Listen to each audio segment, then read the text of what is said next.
अच्छा हुआ वह मर गई, ऐसी औरतों के साथ ऐसा ही होना चाहिए। यह कहना बहुत से उन लोगों का है जो कभी कंचन कुमारी उर्फ कमल कौर का कंटेंट देखते थे। यहाँ तक कि जिन लोगों ने कंचन की हत्या की उन्होंने अपने अगले टारगेट का नाम ही बता दिया, दीपिका लुथरा। आखिर यह पूरा मामला है क्या, आइए जानते हैं और इसके पीछे छुपे इस डार्क सीक्रेट के बारे में जिस पर शायद अब तक खुलकर बात ही नहीं हुई। कंचन कुमारी अपने परिवार के साथ बचपन में उत्तर प्रदेश में रहती थी।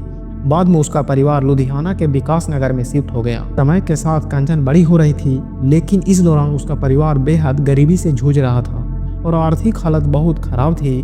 कुछ ही सालों में कंचन के पिता का भी मौत हो जाती है। इसके बाद कंचन सोशल मीडिया पर काफी ज्यादा एक्टिव हो जाती है। धीरे धीरे वह ऐसा कंटेंट बनाना शुरू कर देती है जिसे कोई भी परिवार एक साथ बैठकर नहीं देख सकता।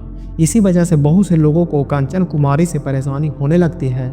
कंचन अपने वीडियो पोस्ट करती रहती है और उसे धीरे धीरे काफ़ी फेम मिलने लगता है। उसके पास प्रमोशंस की ऑफर आने लगते हैं जिसे उसे ठीक ठाक पैसे भी मिलने लगते हैं, लेकिन इस पैसे के साथ साथ उसे लगातार धमकियां भी मिलने लगती हैं। ये धमकियां खास तौर पर इसलिए दी जा रही थी कि वह अपने नाम के आगे से कौर हटा ले, क्योंकि वह असल में कौर थी ही नहीं और इस तरह का कंटेंट डालकर वह कौर नाम को बदनाम कर रही थी।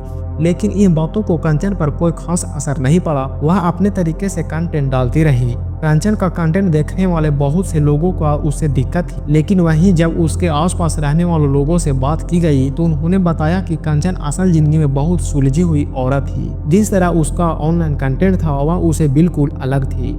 वह हर इंसान से बहुत अच्छे और प्यार से बात करती थी। हालांकि ज्यादातर समय वह प्रमोशंस के सिलसिले में बाहर ही रहती थी, लेकिन जब भी घर आती थी पड़ोसियों से अच्छे से बात करती थी। धीरे धीरे वक्त गुजरता है और 8 जून 2025 का दिन आता है। उस दिन कंचन के घर एक इंसान आता है। यह वही इंसान था जो पहले से कई बार उसके घर आ चुका था, लेकिन जब कंचन घर पर नहीं मिली थी 8 जून को वह उसे घर पर मिल जाती है। वह इंसान कंचन को बताता है कि बिठिंडा में एक शोरूम की ओपनिंग हो रही है और उसी शोरूम की प्रमोशन के लिए कंचन को बिठिंडा जाना पड़ेगा।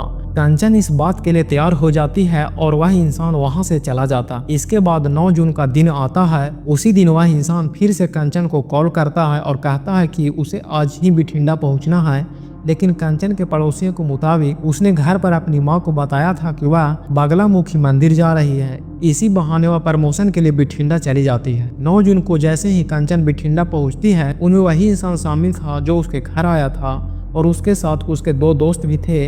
इसके बाद 9 और 10 जून की रात करीब 11 से 12 बजे के बीच कंचन का फोन बंद हो जाता है। इसके बाद कंचन की मां का उससे किसी भी तरह की संपर्क नहीं हो पाता।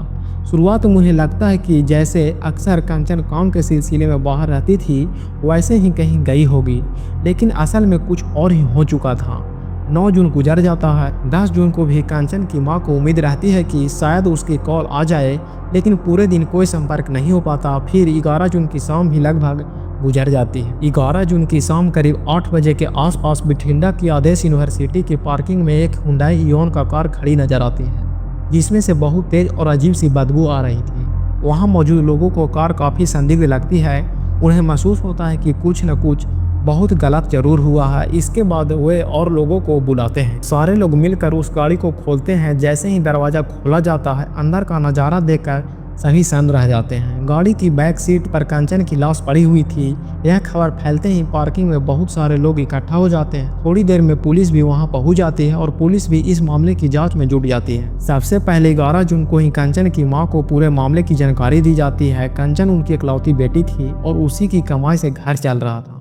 अब वह बेटी इस दुनिया में नहीं रही। दूसरी तरफ पुलिस यह समझने की कोशिश में लग जाते हैं कि आखिर यह पूरा मामला हुआ क्या है। इसी के चलते पार्किंग लॉट की सीसीटीवी फुटेज खंगाली जाती है। थोड़ी देर बाद पुलिस को एक अहम फुटेज मिलती है जिसमें साफ दिखाई देता है कि कंचन अपनी गाड़ी खुद चलाकर वहां नहीं आई थी, बल्कि एक इंसान उसकी गाड़ी को पार्किंग लॉट में खड़ा करता है और फिर उसे वहीं छोड़कर चला जाता है।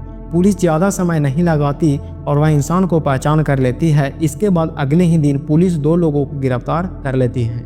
इनमें से एक वही इंसान था जो सीसीटीवी फुटेज में दिखाई दिया था और दूसरा उसका दोस्त था। इन दोनों का नाम जसप्रीत सिंह और नरमजीत सिंह बताए जाते हैं। पुलिस इन दोनों को गिरफ्तार कर उसे पूछताछ शुरू करती है। पूछताछ में दोनों यह कबूल करते हैं कि कंचन की हत्या उन्होंने ही की है। यह दोनों निहंग थे और इसके पास एक कमर कस होता है जो उनका ड्रेस का हिस्सा होता है और जिसे वह कमर में बांधते हैं। उन्होंने बताया कि इसे कमरकस से उन्होंने कंचन का गला घोटा था। हत्या के बाद उन्होंने उस कमरकस को जला दिया ताकि पुलिस के हाथ कोई सबूत न लग सके। थोड़ी ही देर में कंचन की पोस्टमार्टम रिपोर्ट भी सामने आ जाती है, जिसमें साफ हो जाता है कि कंचन की मौत एस्फिक्सिया की वजह से हुई थी। यह वही बात थी जो आरोपी बता रहे थे, लेकिन पुलिस अब यह जानना चाहती थी कि हत्या के पीछे की असली वजह क्या थी। जब पुलिस इनसे और सख्ती से पूछताछ करती है तो वह बताते हैं कि यह सब उन्होंने अमृतपाल के कहने पर किया था। अमृतपाल हमेशा इनके साथ ही रहता था। उसी ने 9 तारीख को कंचन को बिठिंडा में बुलाया था। 9 जून को जब कंचन वहां पहुंचती है, तीनों उसे गाड़ी में बैठाते हैं। अमृतपाल आगे ड्राइव कर रहा होता है और जसप्रीत और नर्मजीत कंचन के साथ पीछे ही सीट पर बैठ जाते हैं। गाड़ी चलाते हुए अमृतपाल कहता है कि शायद गाड़ी में कोई दिक्कत आ रही है। इसी बहाने यह गाड़ी को भुच्चो मंडी के गैराज में ले जाता है। जैसे ही वह गैराज पहुंचते हैं, वहां उनके अलावा कोई और मौजूद नहीं होता। तभी अमृतपाल पीछे मुड़कर दोनों को इशारा करता है। इशारा मिलते ही दोनों पीछे से कंचन को गला घोटना शुरू कर देते हैं और वहीं कंचन की मौत हो जाती है। उन्होंने यह भी बताया कि कंचन की हत्या से पहले उसी गैराज में अमृतपाल के कहने पर उन्होंने कंचन को कई थप्पड़ ही मारे थे। इसकी वजह यह थी कि अमृतपाल कंचन के पास मौजूदा 2 मोबाइल फोन के पासवर्ड जानना चाहता था। जब कंचन पासवर्ड बता देती है तो दोनों फोन अनलॉक हो जाते हैं। अमृतपाल दोनों फोन अपने पास रख लेता है और उसके बाद कंचन की हत्या करवा दी जाती है। हत्या के बाद इन्हीं दोनों में से एक कंचन की गाड़ी को ड्राइव करता है, जिससे पीछे कंचन की लाश पड़ी होती है। वह गाड़ी को लेकर आदेश यूनिवर्सिटी के पार्किंग में पहुंचता है, वहां गाड़ी खड़ा करता है और फिर वहां से भाग जाता है। इसी बीच जो इस पूरे मामलों को मेन इंसान था, अमृतपाल सिंह, जिसने कहने पर यह सब कुछ हुआ था, वह की सुबह ही जब कंचन के मरे हुए कुछ घंटे बीते थे, उसी दौरान यूए की एक फ्लाइट ले लेता है और अमृतसर एयरपोर्ट से बाहर निकल जाता। इसी वजह से जिन 2 लोगों ने उससे यह काम करवाया था वो तो गिरफ्तार हो जाते हैं, लेकिन अमृतपाल सिंह अभी तक अरेस्ट नहीं हो पाया। हालांकि बाद में पुलिस यह भी बताती है कि अमृतपाल सिंह के खिलाफ अरेस्ट वारंट जारी कर दिया गया है और इसे जल्द ही वापस इंडिया लाया जाएगा। इसके अलावा जैसे ही अमृतपाल यूए पहुंचता है, वहां से वह अपने सोशल मीडिया अकाउंट पर एक वीडियो भी रिलीज करता है। इसमें वह इस पूरे मामले की जिम्मेदारी लेता है। साथ ही अमृतसर की रहने वाली एक इन्फ्लुएंसर को भी परेशान करना शुरू कर देता है और उसे वार्निंग देता है। उस इन्फ्लुएंसर का नाम है दीपिका लूथरा। अमृतपाल दीपिका लूथरा को यह तक कह देता है कि पार्किंग सिर्फ बिठिंडा में ही नहीं होती और यह जरूरी नहीं है कि हर इंसान की लाश भी मिल जाए, यानी उसे बहुत संभाल कर रहने की जरूरत है। इसके बाद पुलिस इस मामले में एक FIR भी दर्ज कर लेती है और दीपिका को अपनी तरफ से सुरक्षा भी मुहैया करा दी जाती है। वहीं अमृतपाल और उसके साथ पकड़े गए दोनों लोगों को यह दावा है कि उन्होंने कंचन को सिर्फ इसलिए मारा क्योंकि वह अपने नाम के आगे से कौर हटाने के लिए राजी नहीं थी। उनके मुताबिक कौर नाम लगाकर वह ऐसा कंटेंट बना रही थी जो लोगों के लिए सूटेबल नहीं था, जिसे फैमिली के साथ बैठकर नहीं देख सकती थी और इससे कौर नाम बदनाम हो रहा था। लेकिन बहुत से लोगों के अनुसार इस मामले को एक दूसरा एंगल भी है। असल में अमृतपाल सिंह कंचन के दोनों मोबाइल फोन पासवर्ड जानने के बाद अपने साथ ले गया था। अमृतपाल नहीं चाहता था कि यह सब डेटा सही लोगों के सामने आए, इसी वजह से उसने कंचन की हत्या करवाई और उसके दोनों फोन अपने साथ ले गया ताकि कोई भी उसे डेटा को रिकवर न कर सके। निहंग बाबा रसालपुर ने भी अमृतपाल की सोच पर कई सवाल खड़े किए हैं। उन्होंने यह कहा कि क्या इस तरह किसी को मार देना जायज हो सकता है? निहंग होते हुए किसी औरत की हत्या करना किसी भी तरह से बहादुरी की काम नहीं है। उन्होंने यह भी कहा कि सोशल मीडिया पर काम करने वाले हर इंसान अपने कंटेंट को लेकर जरूर सावधान रहना चाहिए, लेकिन चाहे कुछ भी हो जाए, किसी को मारना किसी भी चीज का समाधान नहीं हो सकता। उन्होंने बेहद सिंपल सी बात कही जो सोशल मीडिया पर हर किसी को अलाउ करता।